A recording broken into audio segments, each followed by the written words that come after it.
Banking banking అంటే ఏంటి, banking definitions, అలాగే బ్యాంకుల రకాలు, భారతదేశంలో ఉన్న ఇండియన్ బ్యాంకింగ్ సిస్టమ్ గురించి కూడా మనం తెలుసుకున్నాం. అయితే ఓవరాల్గా బ్యాంకింగ్ పద్ధతులు ప్రపంచంలో ఉన్నటువంటి దేశాలు బ్యాంకింగ్ బిజినెస్లో ఎలాంటి పద్ధతులను ఉపయోగిస్తున్నాయి అనేదే ఈ బ్యాంకింగ్ పద్ధతులు, బ్యాంకింగ్ సిస్టమ్. మామూలుగా వ్యాపారం చేసేటటువంటి వాళ్ళు కూడా వాళ్ళకు విధానం ఉంటుంది. చిన్న వ్యాపారం అయితే ఒక రకంగా, పెద్ద వ్యాపారం అయితే ఒక రకంగా అలా చేసుకుంటూ ఉంటారు. దాన్ని పద్ధతి అని అంటారు. ఇది కూడా బ్యాంకింగ్ పద్ధతి.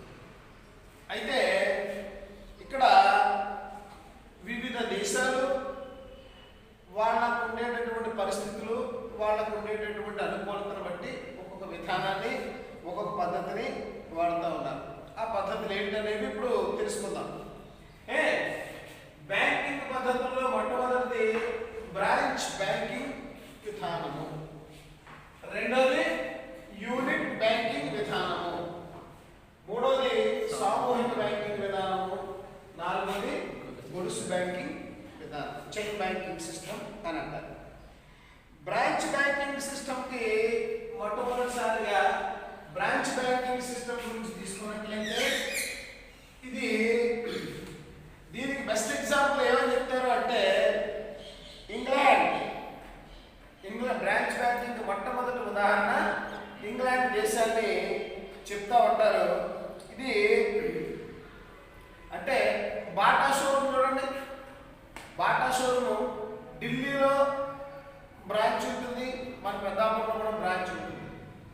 అంటే సెంట్రల్ ఆఫీస్ ఒక చోట ఉంటుంది, దానికి వేరు వేరు ఊళ్ళల్లో బ్రాంచీలు ఉంటాయి.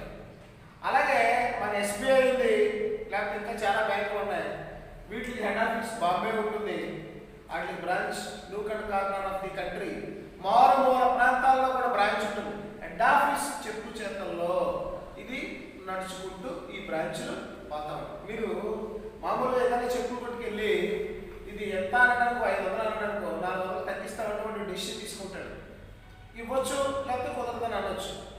అదే మీరు బాటా షోరూమ్కి వెళ్ళి అడిగారు అనుకోండి, కుదరదు సార్, మాకు రూల్స్ అంతే, అందులో ఏమంటే 1999 రూపాయలు అనడం, దానికి ఎట్టి పరిస్థితుల్లో 5 పైసలు తగ్గించడం వాడు. ఎందుకంటే వాళ్ళు ఎలాంటి ఇన్స్ట్రక్షన్స్ హెడ్ ఆఫీస్ ఇస్తే కింద కూడా వాళ్ళు అలాగే ఫాలో అవ్వాలి. అయితే ఈ సిస్టమ్ అంతా కూడా బ్రాంచ్ బ్యాంకింగ్ సిస్టమ్ అంతా కూడా డైరెక్టర్ల బోర్డు కంట్రోల్లో ఉంటుంది. ఆ డైరెక్టర్ల బోర్డు దీని యొక్క వ్యవహారాలన్నీ చూసుకుంటూ ఉంటాయి. ఇవి కంపెనీలాగే న్యాయాత్మకమైనటువంటి వ్యక్తిత్వం ఇవన్నీ దానికి ఉంటాయి. దేశమంతటా కూడా విస్తరించి బ్రాంచ్ ద్వారా వ్యాపారాన్ని నడుపుకుంటూ ఉంటాయి. అయితే ఈ బ్రాంచ్ బ్యాంకింగ్ విధానం అనేది ఇంగ్లాండ్లో పుట్టి కెనడా, ఆస్ట్రేలియా, ఇండియా ఇలాంటి దేశాలన్నింటిలో కూడా వ్యాప్తి చెందినవి. ఒక పెద్ద బ్యాంకు ఒకే యాజమాన్యం కింద ఉండి వివిధ ప్రాంతాలలో, వివిధ స్థలాలలో వాటికి బ్రాంచీలను స్థాపించి నిర్వహిస్తూ ఉంటారు. మీరు ఇంగ్లాండ్ తీసుకున్నట్లయితే Midland bank, the Lloyds bank, Barclays bank, the west ministers bank and the national provincial bank, ఈ 5 బ్యాంకులు చేతుల్లో మొత్తం ఇంగ్లాండ్ బ్యాంకింగ్ సిస్టమ్ అంతా ఉంది. ఫర్ ఎగ్జాంపుల్ మనం చూసుకున్నట్లయితే గవర్నమెంట్ కార్యకలాపాలన్నీ కూడా SBI it is a treasury for the government. ఎక్కడో దాని హెడ్ ఆఫీస్ ఉంటుంది. ఈ దేశం అంతా కూడా దీని బ్రాంచీలు ఉంటాయి. ఇప్పుడు ఇదే విధానం కోసం ఏం చేస్తారు, బ్యాంకులన్నింటినీ కలిపేసి ఎస్బీఐ మన ఏమని చెప్పారు మీకు, SBI and it's group, SBI 1, 7, ఈ 7, 1, 8 కలిపేసి ఎస్బీఐ చేశారు. State bank of Hyderabad, state bank of Maharashtra, state bank of Saurashtra, state bank of Travancore, ఇవన్నీ ఇలాంటివన్నీ 7 బ్యాంకుల్ని ప్లస్ ఎస్బీఐని 8 కలిపి దానికి ఏం చేశారంటే, సాధారణంగా బ్యాంకులో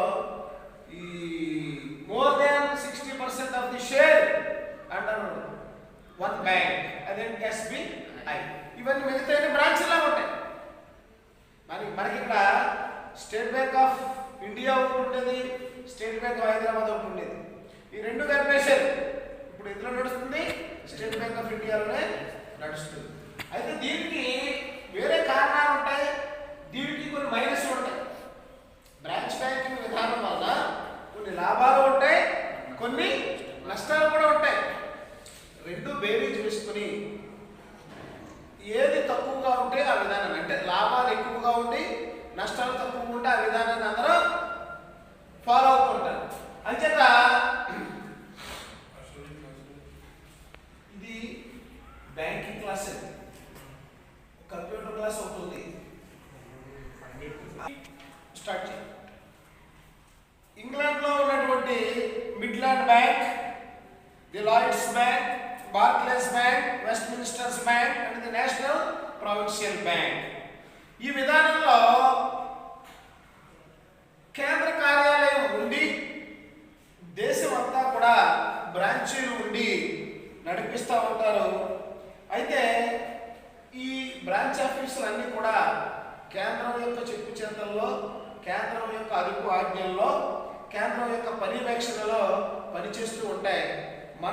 మన ఇండియాలో, మన భారతదేశంలో బ్యాంకింగ్ మనం బ్రాంచ్ బ్యాంకింగ్ విధానాన్నే మనం ఫాలో అవుతూ ఉన్నాం. అయితే ఇందాక చెప్పుకున్నా కదా, మన స్టేట్ బ్యాంక్ ఆఫ్ ఇండియా ఎక్కువ బ్రాంచీలు కలిగి ఉంది. అది ఇప్పుడు మరీ ఎక్కువైపోయింది. ఎందుకంటే మిగతా 7 బ్యాంకులు కలిసి కాబట్టి number 1 bank in India state bank of India. ఎందుకంటే దీని హెడ్ ఆఫీస్ బాంబేలో ఉంది. మన అత్తిలో బ్యాంక్ ఉంది కదా, హెడ్ ఆఫీస్ ఎక్కడ ఉంది? మన అత్తిలో బ్యాంక్. మీరు కంట్రోల్ ఒక చోట ఉందన్న ఉదాహరణ, మీరు బ్యాంక్ వెళ్ళి లోన్ ఏదైనా అప్లై చేయండి, లేకపోతే ఏదైనా అడగండి, మా బ్రాంచ్లో ఇంతవరకు డిస్క్రిప్షన్ అండి, మేము పై వాళ్ళ సలహాలు తీసుకోవాలని మేము చేయలేము అంటారు వీళ్ళు. అదేదో జోనల్ ఆఫీసు కాకినాడలోనో అక్కడ ఉంటుంది. వాడేమంటాడు, మా హెడ్ ఆఫీస్ని అడగాలండి, మేము కూడా డెసిషన్ తీసుకెళ్ళామంటాడు. ఎక్కడి నుంచి నడుస్తుంది ఇది? బాంబే నుంచి నడుస్తుంది. ఈ చైర్మన్ అండ్ మేనేజింగ్ డైరెక్టర్ దీనికి హెడ్గా ఉంటాడు. మిగతాదంతా కూడా బోర్డ్ ఆఫ్ డైరెక్టర్ల బోర్డు చూసుకుంటున్నాడు. కంపెనీ తరహాలోనే ఇది నడుస్తూ ఉంటుంది. యూనిట్ బ్యాంకింగ్ విధానం అనేది ఏంటంటే బ్రాంచ్ బ్యాంకింగ్ విధానానికి ఎగ్నిస్ట్. బ్రాంచ్ బ్యాంకింగ్ విధానానికి ఎగ్నిస్ట్. ఇది ఏంటి అనేది, యూనిట్ బ్యాంకింగ్ ఏంటి అనేది, దానివల్ల వచ్చే లాభాలు నష్టాలు ఏంటి అనేది తర్వాత చూద్దాం. ప్రస్తుతానికి బ్రాంచ్ బ్యాంకింగ్ వలన కలిగేటటువంటి ప్రయోజనాలు, మనం బ్రాంచ్ బ్యాంకింగ్ గురించి మాట్లాడుకున్నాం కాబట్టి బ్రాంచ్ బ్యాంకింగ్ వల్ల కలిగే ప్రయోజనాల గురించి మనం డిస్కస్ చేద్దాం. ఈ బ్రాంచ్ బ్యాంకింగ్ విధానంలో పెద్ద తరహా సంస్థలకు వచ్చే ఆదాయాలన్నీ వస్తాయి. పెద్ద తరహా సంస్థలకి వచ్చే ఆదాయాలన్నీ వస్తాయి. యూనిట్ బ్యాంకింగ్ అనేది అది డిఫరెంట్, తర్వాత చెప్పుకుందాం. అయితే బ్రాంచ్ బ్యాంక్కి అనేక కార్యాలయాలు దేశం అంతటా విస్తరించబడి ఉంటాయి కాబట్టి వాటికి సంపాదన ఎక్కువగా ఉంటుంది, అలాగే ఖర్చు కూడా ఎక్కువగానే ఉంటుంది. అంటే భారీ ఎత్తున వ్యాపారం చేస్తూ ఉంటాయి కాబట్టి భారీ తరహా సంస్థలకు వచ్చే లాభాలన్నీ కూడా వస్తాయి. అవి ఏంటనేది మనం తర్వాత తెలుసుకుంటాం. భారీ తరహా అంటే ఏంటంటే మీకు ఏం లేదు. ఇప్పుడు మనం మార్కెట్కి వెళ్ళి ఉల్లిపాయ ఎంత అంటే 70 రూపాయలు చెప్తాడు. 50 రూపాయలు రైతు బజార్లో 70 రూపాయలు చెప్తాడు. ఏమైనా తగ్గిద్దామంటే కేజీ కొంట పోవాలి. ఇప్పుడు అదే ఏదో పెళ్ళి ఇలాంటి వాటికి వెళ్ళి మాకు 50 కేజీలు 60 కేజీలు ఉల్లిపాయలు అంటే కూర్చొని మాట్లాడదాం, మీకు 60 చేసి ఇస్తాను. అలా కాదు 50 ఇస్తామంటే పోలంటే 50 చేసి ఇస్తానంటాడు. అంటే ఎక్కువగా కొనేవాడికి ఒక రకంగా ఉంటుంది, తక్కువగా కొనేవాడికి ఒక రకంగా ఉంటుంది. ఎక్స్పెండిచర్ కూడా కలిసి వస్తుంది. ఎలాగంటే మనం 10 బస్తాలు అక్కడి నుంచి తెచ్చుకోవాలనుకోండి, మినిమం వేసి తెచ్చిరావాలి. ఆడ ఎంతైనా 4,000 5,000 చెప్తాడు. 10 బస్తాలకు 5,000 అంటే ఎంత అవుతుంది? 10 బస్తాలకు 5,000 అంటే ఎంత అవుతుంది? 500 అవుతుందా? 500 అవుతుంది. ఒక బస్తాకి 500 పడుతుంది. అదే మరి 50 బస్తాలు వేసి తెచ్చుకున్నాం అనుకో,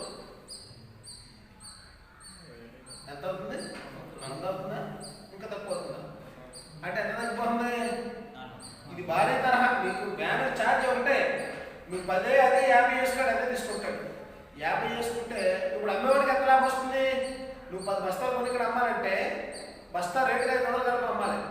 అది 50 బస్తాలు తెచ్చుకున్నాడనుకో ఆ బస్తా రేటుకి 100 కలిపి అమ్మొచ్చు. అప్పుడు ఎవరి దగ్గర కొంటాడు? 50 బస్తాలు తెచ్చుకున్న దగ్గరే కొంటాడు, 500 బస్తాలు తెచ్చుకున్న దగ్గరే కొంటాడు, నీ దగ్గర కొంట. అంచేత భారీ తరహా ఆదాయాలు అనేవి కొన్ని ఉంటాయి.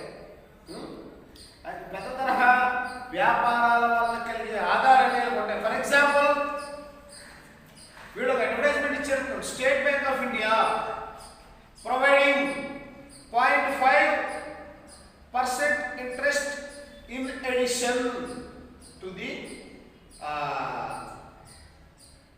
Aged people. అంటే వయస్సు పైబడి 60 సంవత్సరాలు దాటిన వాళ్ళు ఏమంటారు? వృద్ధులు కదా, మంచి పేరు. 60 సంవత్సరాలు దాటిన వాళ్ళందరికీ కూడా 0.5% ఇస్తానంట. ఈ అడ్వర్టైజ్మెంట్ దేశంలో ఉన్న అన్ని బ్యాంకులకి వర్తిస్తుంది, అన్ని బ్రాంచ్లకి వర్తిస్తుంది. ప్రతి బ్రాంచ్కి వాటి అడ్వర్టైజ్మెంట్ ఇచ్చుకోవాల్సిన అవసరం లేదు. నేషనల్ మీడియాలో ఇచ్చిస్తే అందరికీ సరిపోతుంది. అలాగే వాడు ఏదైనా కొనాలనుకున్న లార్జ్ స్కేల్లో తక్కువ వస్తుంది. ఇప్పుడు మనం బయట కొట్టు దగ్గర కొనుక్కున్న దానికి, అలాగే డిపార్ట్మెంటల్ స్టోర్స్ ఉన్నాయి కదా, వాళ్ళ దగ్గర కొనుక్కున్న దానికి తేడా ఉంది. ఏంటో తేడా? వాడు ఎంఆర్పీ మీద కొంచెం తగ్గించి అమ్ముతాడు, వీడు ఎంఆర్పీకే అమ్ముతాడు. అంటే వాడు ఎక్కువగా కొంటాడు కాబట్టి వాడు బేరవాడి తగ్గించి కొట్టు తెచ్చుకుంటాడు, అందులో లాభం ఉంటుంది. దానికి కస్టమర్ తక్కువగా అమ్ముతాడు, వీడి దగ్గర బేరవాడే శక్తి ఉండదు. అంచేది వీడు మామూలుగా కూరగాయలు అక్కడ ఇంటికి వస్తాడు, అది కేజీ 20 రూపాయలు అమ్ముతాడు అనుకో, రైతు బజార్లో 15 అమ్ముతాడు. What is the difference? And large స్కేల్లో కొనుక్కొస్తాడు, రైతు దగ్గర నుంచి అమ్ముకుంటాడు. వీడు వాడి దగ్గర కొనుక్కొచ్చి వీడు బయట అమ్ముకోవాలి, 2 రూపాయలు వేసుకోవాలి, వాడు కూలీ ఇవన్నీ వేసుకోవాలి కదా. అంచేత భారీ తరహా వచ్చేటటువంటి ఆదాయాలన్నీ కూడా వస్తాయి. అలాగే పెద్ద తరహా సంస్థకి చిన్న తరహా సంస్థకు ఉన్నటువంటి తేడాలు ఏంటంటే, ఎక్స్పర్ట్స్ అయిన వాళ్ళని ఎంప్లాయీస్గా నియమించుకోవడానికి అవకాశం ఉంటుంది. ఫర్ ఎగ్జాంపుల్ ఈ స్టేట్ బ్యాంక్ చూసుకున్నట్లయితే వాళ్ళు ఐఐటీలోనూ ఐఐఎంలోనూ చదివిన వాళ్ళని అపాయింట్ చేసుకుంటారు.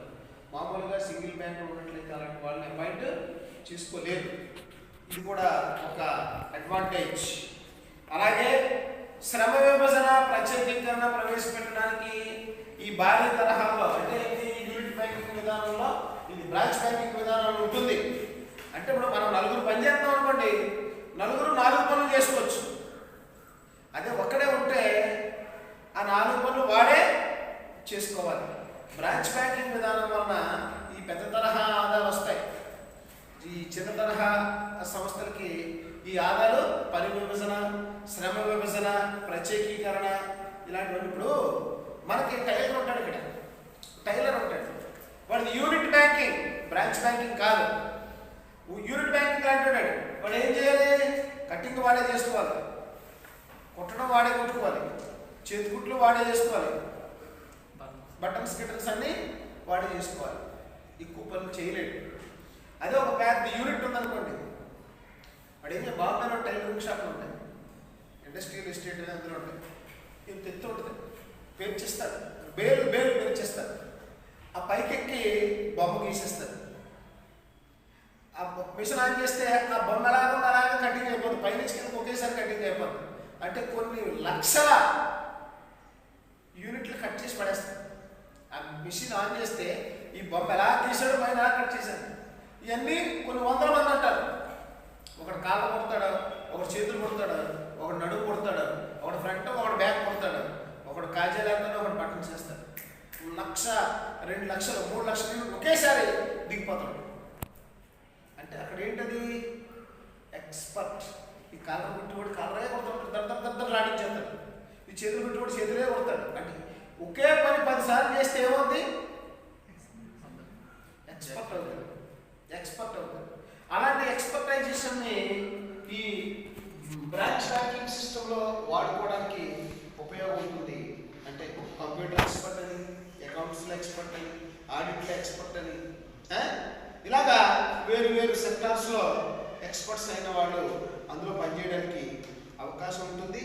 తర్వాత ఒక పెద్ద బ్యాంకు మీద జనాలకి నమ్మకం ఉంటుంది. ఒక పెద్ద బ్యాంకు మీద జనాలకి నమ్మకం ఉంటుంది. మన ఊళ్ళల్లో చూడండి, ఎవరైనా రోడ్ల మీద కూడా ఎవరైనా 1000 రూపాయలు ఎవరైనా ఎవరంటే అప్పు లేదురా తర్వాత చూద్దాం అంటాడు. అది బాగా డబ్బు ఉన్నవాడు ఎవరైనా రోడ్డు మీద వెళ్తాడు అనుకోండి, అది ఏంటి సార్ ఏంటంటే ఏమో పట్టుకెళ్ళి మన దగ్గర ఉన్నాడు, ఎందుకు మీరు పట్టుకెళ్ళండి అంటాడు. ఆ పలుకుబడి ఇది కామన్ మ్యాన్కి రాదు, ఒక పెద్ద బాగా భూస్వామి కానీ బాగా డబ్బులు ఉన్నాడు కనిపిస్తుంది. అలాగే ఎందుకు వాడిని నమ్ముతారు, వాడికి ఉంది ఇస్తాడు, వాడు 10 లక్షలు ఇస్తాడు, వీడు 1000. అదేంటి, ఒక పెద్దవాడి మీద, ఒక పెద్ద సంస్థ మీద, ఒక పెద్ద బ్యాంక్ మీద జనాలకు ఉండేటటువంటి నమ్మకం.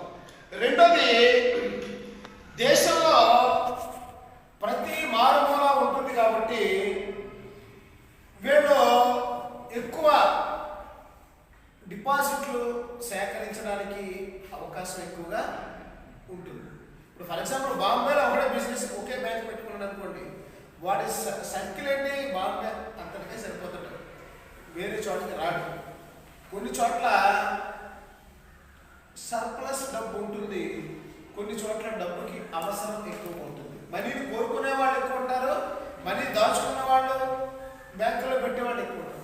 సో ఈ రెండింటినీ వేరేజ్ వేసుకోవడానికి బ్రాంచ్ బ్యాంకింగ్ సిస్టంలో అవకాశం ఉంటుంది. అది వేరే బ్యాంకింగ్ సిస్టంలో అంత అవకాశం ఉండదు. దీనికి ఎక్కువ డిపాజిట్లు కలెక్ట్ చేసుకుని ఎక్కువ లోన్స్ ఇస్తూ ఉండి టర్న్ ఓవర్ జరుగుతూ ఉంటే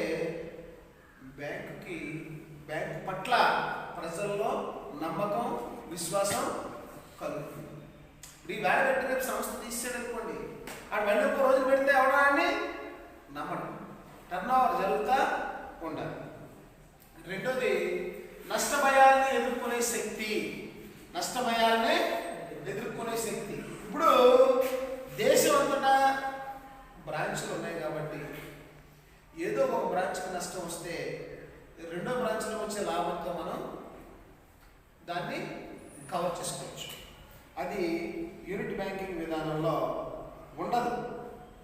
కొన్ని బ్రాంచ్లకి నష్టాలు వచ్చినప్పటికీ కూడా మిగతా బ్రాంచుల్లో వచ్చే లాభాల ద్వారా ఈ నష్టాలని కవర్ చేసుకునే అవకాశం బ్రాంచ్ బ్యాంకింగ్ సిస్టంలో. ఇప్పుడు 4 అన్నదమ్ములు ఉన్నవాళ్ళు ఉన్నారనుకోండి, ఎవడన్నా ఒకటి కొంచెం ఇబ్బందులు పడితే ఏం చేస్తారా, మిగతా 3 వచ్చారే నువ్వు ఇది చేసుకో అది చేసుకోరా, నీ వెనకాల నేను ఉన్నావు, నువ్వు కంగారు పడకరా, మేము చూస్తా అంటాడు. అది ఒకడే మనకు నష్టం వచ్చిందనుకో ఏం చేస్తాడు, ఫ్యాన్కి ఏలాడతాడు, లేదా గోదావరిలో దూకుతాడు. ఎందుకని నష్టాన్ని భర్తీ చేసుకోలేడు, అది కవర్ అవ్వదు, ఎదురు ఊరుకోడు. అంచేత బ్రాంచ్ బ్యాంకింగ్ విధానంలో నష్టభయాన్ని ఎదుర్కొనే శక్తి దానికి ఉంటుంది. అలాగే నగదు నిల్వలలో పొదుపు. నగదు నిల్వలలో పొదుపు అనేది ఏంటంటే, బ్యాంకు ప్రతిరోజు కొన్ని కోట్ల కొన్ని లక్షల రూపాయలు వస్తూ ఉంటాయి, కొన్ని లక్షల రూపాయలు పట్టుకెళ్ళిపోతూ ఉంటాయి. ఇప్పుడైనా సరే మనకి దేని మీద విశ్వాసం, నమ్మకం ఉండాలి అంటే వాడు మన అవసరాలను తీర్చగలిగినంత వరకు వాడిని నమ్ముతాం, లేకపోతే వాడిని మనం నమ్మం. ఆర్థిక స్థితి ఎలా ఉంటుందంటే ఆస్తులు అప్పుల కన్నా ఎక్కువ ఉండదు. లిక్విడిటీ అంటారు, లిక్విడిటీ స్టాట్యూటరీ లిక్విడిటీ రేషియో అనేది ఒకటి ఉంటుంది. అది దాని గురించి తర్వాత మనం చెప్పుకోవచ్చు. లిక్విడిటీ అంటే బ్యాంకులు బ్రాంచ్లు ఉంటాయి కదా, సాగంపూడిలో బ్రాంచ్ ఉంది, పెద్దాపురంలో బ్రాంచ్ ఉంది, ఆ పక్క ఊళ్ళలో కూడా బ్రాంచ్లు ఉన్నాయి. అంచేది వీళ్ళలో ఎక్కువ నగదు బ్యాంకులో దాచుకోవాల్సిన అవసరం ఉండదు. బ్యాంక్ చేసే బిజినెస్ ఏంటి, ప్రజల సొమ్ముతో వ్యాపారం చేస్తుంది. ఈ ప్రజల సొమ్ముతో చేసే వ్యాపారం వాళ్ళకి మళ్ళీ తిరిగి ఇవ్వాలి. నువ్వు డిపాజిట్ చేసావు బ్యాంక్లో, నీకు వడ్డీ వేసి ఇవ్వాలంటే ఏం చేయాలి, నీకు ఇవ్వాల్సిన వడ్డీ కన్నా ఎక్కువగా సంపాదించాలి. నువ్వు ఇచ్చే డబ్బంతా బ్యాంకులో పెట్టుకుంటే మీరు ఎలా సంపాదిస్తాడు? అంచేత మ్యాక్సిమం వాడి దగ్గర ఉన్న డబ్బుని ఇన్వెస్ట్మెంట్ అప్పులు ఇతర రూపంలో పెట్టుకుని సంపాదించడానికి అవకాశం ఉంటుంది. తక్కువ డబ్బు ఉంచుకున్న సరిపోతుంది. ఎందుకంటే పెద్దాపురం బ్రాంచ్కి వెళ్ళిపోతే సామర్పేట బ్రాంచ్కి వెళ్ళి తెచ్చుకోవచ్చు. లేకపోతే రాజమండ్రి బ్రాంచ్కి వెళ్ళి తెచ్చుకోవచ్చు, లేకపోతే కాకినాడ బ్రాంచ్కి వెళ్ళి తెచ్చుకోవచ్చు. అంచేత నగదు నిల్వలు ఎక్కువగా ఉంచుకునే అవకాశం ఇక్కడ తక్కువగా ఉంటుంది. ఉన్న నగదుని డబ్బు సంపాదించడానికి వాడుకునే అవకాశం ఈ బ్రాంచ్ బ్యాంకింగ్ సిస్టంలో ఉంటుంది. అలాగే నిధుల బదిలీ సులభము, అంటే funds transfer from one branch to another branch. మీకు కాకినాడ బ్రాంచ్లో అకౌంట్ ఉంది, ఇక్కడ నీకు అవసరం వచ్చింది, నువ్వు పెద్దాపురం వచ్చావు, మీ పాస్బుక్ పట్టుకెళ్ళి స్టేట్ బ్యాంక్ పట్టుకెళ్తే వాళ్ళు డబ్బులు ఇస్తారు. అక్కడి నుంచి ఇక్కడి నుంచి అక్కడికి ట్రాన్స్ఫర్ అనేది ఈజీగా అవుతుంది. ఇప్పుడు ఆన్లైన్ వచ్చింది కాబట్టి ఇప్పుడు ఫండ్స్ ట్రాన్స్ఫర్ మీద పెద్దగా ప్రాబ్లం లేదు. కానీ ఇంతకుముందు అయితే ఈ డ్రాఫ్ట్లు, చెక్కులు ఇవన్నీ క్లియరింగ్ హౌస్ ద్వారా క్లియర్ చేసుకుంటూ ఉంటారు. ఎక్కువ బ్రాంచ్లు ఉంటాయి కాబట్టి ఈ క్లియర్ చేసుకోవడం ఈజీ అవుతుంది. ఇప్పుడు ఇది కష్టం.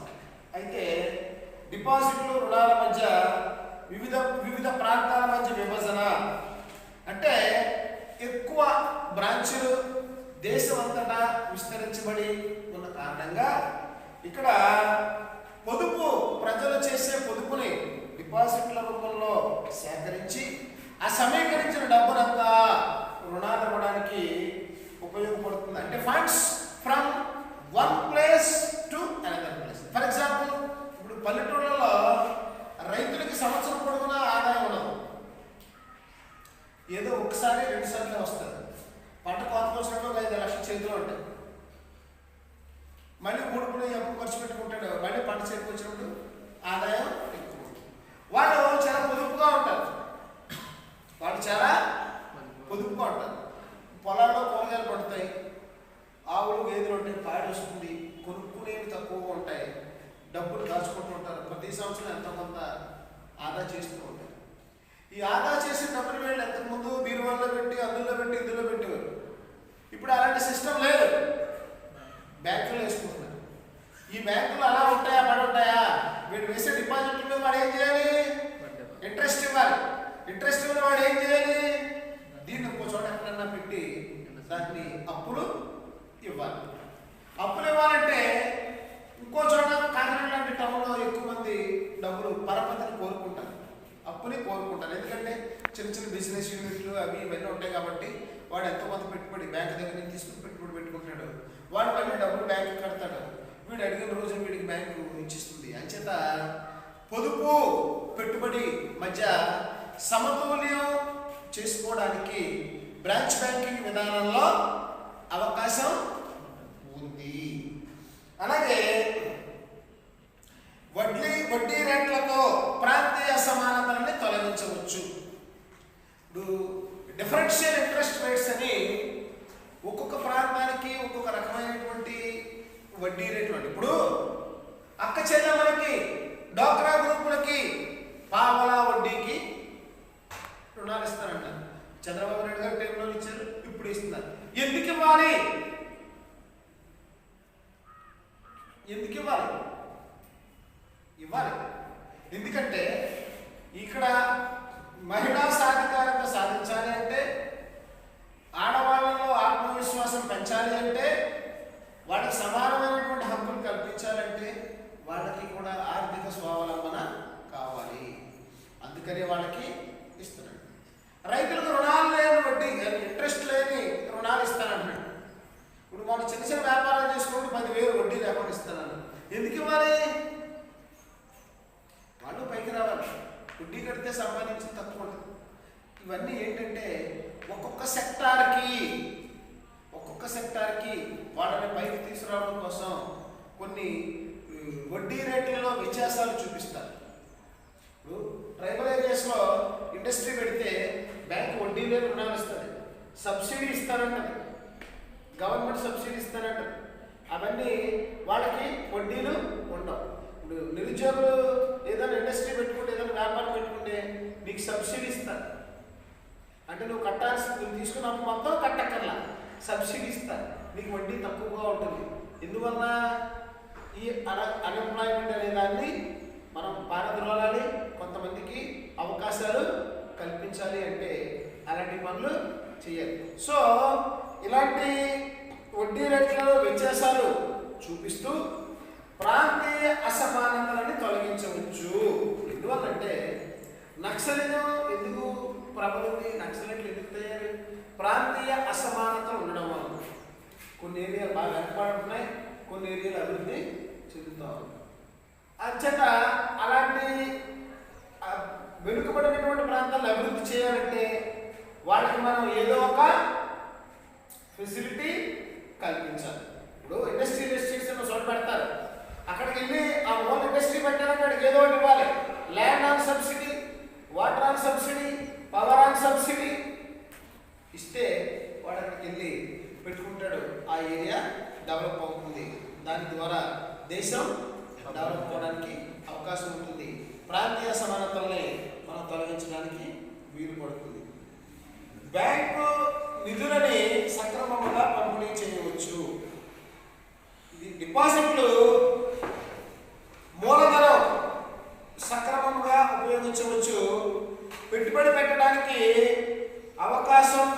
అవకాశాలు తక్కువగా ఉన్న ప్రాంతాల నుంచి ఈ నిధులని రుణాల రూపంలో పెట్టుబడి అవకాశాలు ఎక్కువగా ఉండేటటువంటి ప్రాంతాలకి తరలించడం ద్వారా ఈ నిధులని సక్రమంగా వినియోగించుకోవడానికి అవకాశం పడింది. ఇందా చెప్తున్నాం కదా మనం, ఓ చోట డిపాజిట్లు ఎక్కువగా వచ్చినాయి, అక్కడ డబ్బు పట్టుకెళ్ళి ఎవడో లేడు. డబ్బు అవసరమైనటువంటి ప్రాంతాలకి తరలించి ఆ నిధుల్ని సక్రమంగా వినియోగించుకోవడానికి అవకాశం ఎక్కువగా ఉంటుంది. తర్వాత ఖాతాదారులకి గణనీయమైనటువంటి సేవలని అందించవచ్చు. ఇక్కడ ఏంటంటే బ్రాంచ్ బ్యాంకింగ్ విధానంలో ఈ కస్టమర్ అండ్ బ్యాంకర్ రిలేషన్స్ బాగుంటాయి. ఈ బ్రాంచ్లు ఎక్కువ ఉంటాయి కాబట్టి ఆ బ్రాంచ్లో పనిచేసేటటువంటి ఎంప్లాయీస్తో అక్కడ ఉండేటటువంటి ఖాతాదారులకి పరిచయాలు ఉంటాయి. ఆ పరిచయాలు పురస్కరించుకొని వాళ్ళు మంచి మంచి సేవలు ఇవ్వడానికి అవకాశం ఎక్కువగా ఉంటుంది. ఇప్పుడు ఈ బ్రాంచ్ బ్యాంకింగ్ విధానం ఉండబట్టే, ఎక్కువ బ్రాంచ్లు ఉండబట్టే ప్రతి ఊళ్ళోనూ ఏటీఎం ఉంది. మన ఫెసిలిటీయే కదా. ఆన్లైన్ బ్యాంకింగ్, మొబైల్ బ్యాంకింగ్, ఇతరత్ర సౌకర్యాలు, వీటన్నింటినీ ఖాతాదారులకి ఇవన్నీ ఏంటి సేవలు. నువ్వు 10 లక్షలు డ్రా చేయి, బ్యాంక్ వాడు తెచ్చి ఇంటి దగ్గర ఇస్తాడు. ఇప్పుడు అప్పుడు డబ్బులు పోయినప్పుడు, ఇప్పుడు ఈ సిచ్యువేషన్ బాగాలేనప్పుడు రోజుకి 1000-2000 అనేవారు కదా డిమానిటైజేషన్ టైంలో. అలాంటప్పుడు ఎక్కువ డబ్బులు కోరుకున్నారు. ఇప్పుడు డిమానిటైజేషన్ టైంలోనే చిరంజీవి ఏదో సినిమా తీసాడు. ఏంటో సినిమా? చిరంజీవి 100 సినిమా ఎంత సినిమా అన్నారు కదా, ఖైదీ. మరి ఆయన కోట్లు ఎలా పెట్టాడు? రోజుకి 2000 తీసుకుంటాను, కోట్లు పెట్టుకెళ్ళా. బాలకృష్ణ సినిమా తీసాడు, రోజుకి 2000 అనుకున్నాడు. సినిమా తీయగలడా? ఇంటికి పట్టుకెళ్ళిస్తారు అంటాడు. మనం 10 లక్షలు డిపాజిట్ చేస్తామనండి, మీ ఇంటికి వచ్చి లెక్క కట్టుకుని పట్టుకెళ్ళి ఇచ్చి సర్టిఫికేట్ మళ్ళీ మీ ఇంటికి తెచ్చి ఇస్తారు. అంటే ఇవన్నీ ఏంటి? ఖాతాదారులకి బ్యాంకులు అందించే సేవలు. మనం బ్యాంకు దగ్గరికి వెళ్ళాల్సిన అవసరం ఉండదు. ఇప్పుడు చాలామంది బిజినెస్ వాళ్ళు ఉంటారు, రోజు కొన్ని లక్షల బ్యాంకులో కడుతుంటారు, కొన్ని లక్షలు మళ్ళీ తీసుకెళ్తుంటారు. మనందరం లైన్లో ఉన్నాం అనుకోండి, ఆ లైన్లో ఉన్నాడు, డైరెక్ట్గా మేనేజర్ దగ్గరికి వెళ్ళి ఆ డబ్బు ఇచ్చేసి వెళ్ళిపోతాడు. సాయంకాలం వచ్చి ఆ రిసిప్ట్ పట్టుకెళ్తాడు. సో ఇలాంటి అనేక రకాల సదుపాయాలు ఉంటాయి. రెండోది ఏంటంటే బ్రాంచ్ బ్యాంకింగ్ విధానం ఉంది కాబట్టి వెనుకబడినటువంటి ప్రాంతాలలో బ్రాంచీలు ఓపెన్ చేసి కొన్నాళ్ళు నష్టంతో నడిచినా, అది నడపడం కొంచెం కష్టమైనా వెనుకబడినటువంటి ప్రాంతాల్లో బ్రాంచీలు పెట్టి జనాలందరికీ బ్యాంకింగ్ అలవాట్లు చేసి తద్వారా వాళ్ళు అభివృద్ధి చెందాలి, పక్క వాళ్ళు అభివృద్ధి చెందేలాగా ఈ బ్యాంకింగ్ వ్యవస్థ చూస్తుంది. అంటే ఎందుకంటే వెనుకబడినటువంటి ప్రాంతాలలో అక్కడ ఉండేటటువంటి జనాలు కొన్ని విపరీతమైనటువంటి ధోరణులతో ఉంటారు. మా నాన్నగారు పెన్షన్ వచ్చిన తర్వాత డ్రా చేస్తే చీట్లో పెట్టుకున్నాడు. ఎందుకంటే ఇది ఏటీఎం తీసుకోండి అంటే ఎవడ దుబ్బెత్తారా? ఎందుకు దుబ్బెత్తారు ఏటీఎం? మళ్ళీ ఇంటికి 1వ తారీఖు 2వ తారీఖు కారు కట్టించి అక్కడికి తీసుకెళ్ళి సంతకం పెట్టి డబ్బులు లెక్క పెట్టి తీసుకొచ్చి ఇంటి దగ్గర బీరువాలో పెట్టుకున్నాడు. ఈ కరోనా టైంలో మా ఇంటి దగ్గర ఉన్నా, ఓ రోజు బ్యాంక్కి తీసుకెళ్ళి ఇబ్బంది అయింది. మేనేజర్ని మాకు ఏటీఎం కావాలన్నాడు, వెంటనే ఇచ్చాడు, పిన్ నెంబర్ అయ్యి వచ్చింది. మీకు ఎవరి కాలానికి కుర్రాడికి హ్యాపీగా పట్టుకెళ్ళండి అన్న, అవుతుంది నీ దగ్గర ఉంచుకున్నాడు. ఇప్పుడు మా నాన్నగారు ఏటీఎం నా దగ్గర ఉన్నాడు.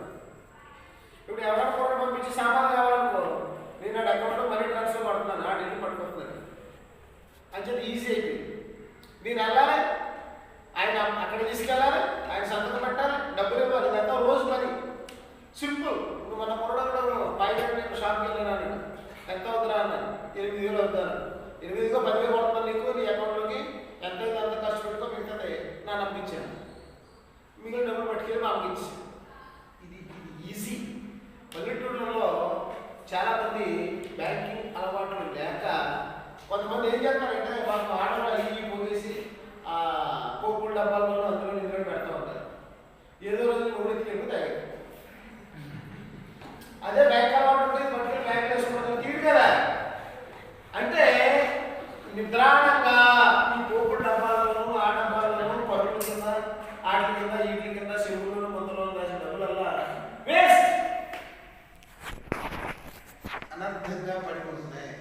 వాటిని మనం విశాఖపట్నంలో ముస్టోడు చచ్చిపోయాడు. ముస్టోడు చచ్చిపోతే ఆడు ఈడు చేయడానికి బాకీ కూడా ట్రై చేస్తే ఆడి దగ్గర 7 లక్షల రూపాయలు డబ్బు దొరికింది. పాతి 2,000 కాగితాలు, 1000 కాగితాలు, 500 కాగితాలు అవి అన్నీ. మరి డబ్బు ఎవరికన్నా అప్పిస్తే, నలుగురికి అప్పిస్తే నలుగురు బాగుపడతారా? అదేంటి మూర్ఖత్వం.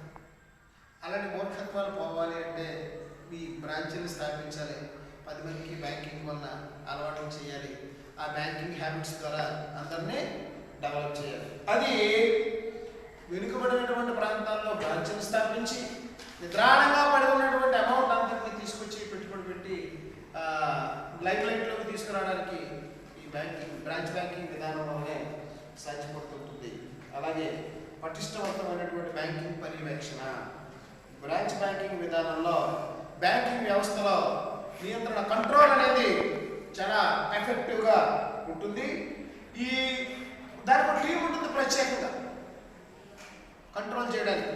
బ్యాంకులకి ప్రతి 6 monthsకి ఆడిట్ జరుగుతుంది, ప్రతి బ్రాంచ్కి ఆడిట్ జరుగుతుంది. ఒక రోజు బ్యాంక్ మూసేస్తారు, జూన్లో ఒక రోజు, డిసెంబర్లో ఇప్పుడు ఒక రోజు, 2 రోజులు మూసేస్తారు. ఆ 2 రోజులు అకౌంట్ ఆడిట్ అనేది జరిగింది. ఇప్పుడు ప్రతిరోజు బ్యాంక్ మేనేజర్ ఇక్కడి నుంచి సెంట్రల్ ఆఫీస్కి ఈ వీడి చేసినటువంటి ట్రాన్సాక్షన్స్ అన్నీ టాలీ అవ్వాలి. 8 అయినా 9 అయినా అక్కడే కూర్చొని టాలీ చేసిపోతున్నట్టు పర్యవేక్షణ ఎక్కువగా ఉంటుంది. ఒకసారి యూకో బ్యాంక్ అని ఆ బ్యాంకులో ఫ్రాడ్ జరిగింది. ఎవడో చిన్న అపార్ట్మెంట్ కట్టి అదే పెద్ద అపార్ట్మెంట్ అని తీసేసి కోట్లాది రూపాయలు అప్పు తీసేసారు, పట్టుకున్నారు, ఆడిట్లో దొరికింది. ఈ బ్యాంకులో వాళ్ళందరినీ అస్సాం ఇప్పుడు అస్సాం కొట్టారు. అక్కడ ఫెసిలిటీస్ ఏమి ఉండవు. అస్సాం కొట్టిన తర్వాత నువ్వు అయితే తీసేస్తారు ఉద్యోగం. ఒకసారి ఉద్యోగం తీసేస్తే వెనకడు ఏమవుతాడు? భయపడు. నువ్వు కాలేజీకి వెళ్ళి సినిమాకి వెళ్ళిపోయారా? మీ నాన్న కాలేజీకి వచ్చాడు, దొరికిపోయారా? నిన్ను ఇంటికి తీసుకెళ్ళి సొప్పరికి ఎరగొట్టేస్తారు. మళ్ళీ ఏం చేస్తా? చచ్చినట్టు వస్తావు. భయం. మీ నాన్న అలా చేయట్లేదు కాబట్టి మీరు ఎన్ని అధివాసాలు వేసినా మనం. ఇది బ్రాంచ్ బ్యాంకింగ్ విధానంలో ఎక్స్పర్ట్స్ని వాళ్ళు నియమించుకుంటారు కాబట్టి ఆ ఎక్స్పర్టైజేషన్ ఆడిట్లోని వాటిలోని జరుగుతుంది. పర్యవేక్షణ బాగా ఉంటుంది.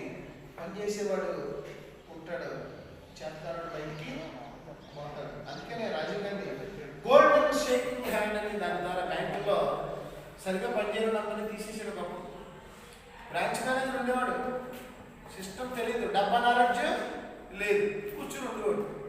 ఏం చేస్తాడు అబ్బాయి?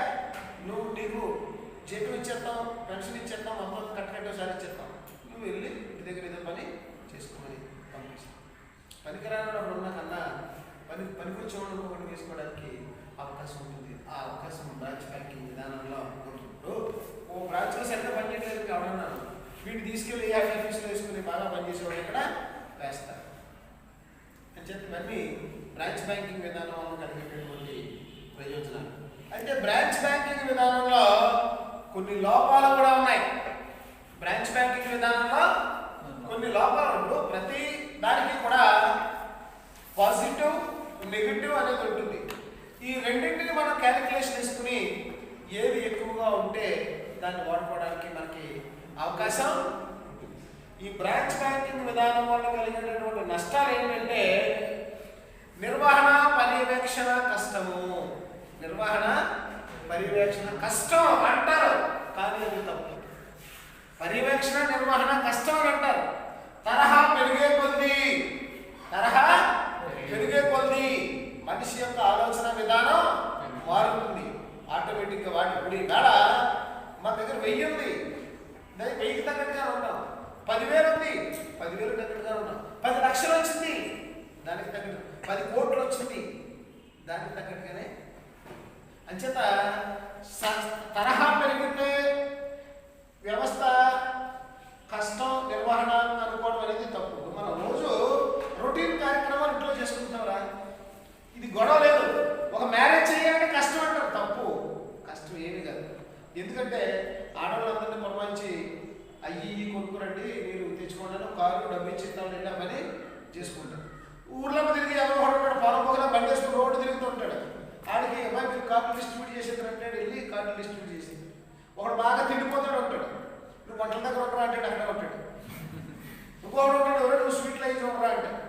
ఇంకో డెకరేషన్ పిచ్చాడు ఉంటాడు, ఆ స్టేజ్ డెకరేషన్ అయ్యి చూసుకుంటే ఆడు చూసుకుంటాడు. నలుగురికి 4 పనులు.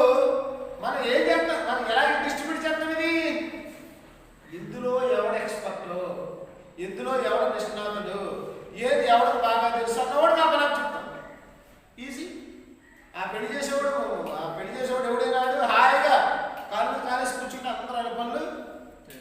ఇప్పుడు అది ఏమి లేదు. ఇప్పుడు అంత కష్టం కూడా లేదు. ఒక సెల్ ఫోన్ ఉండి సంచిలో డబ్బులు ఉంటే చాలు.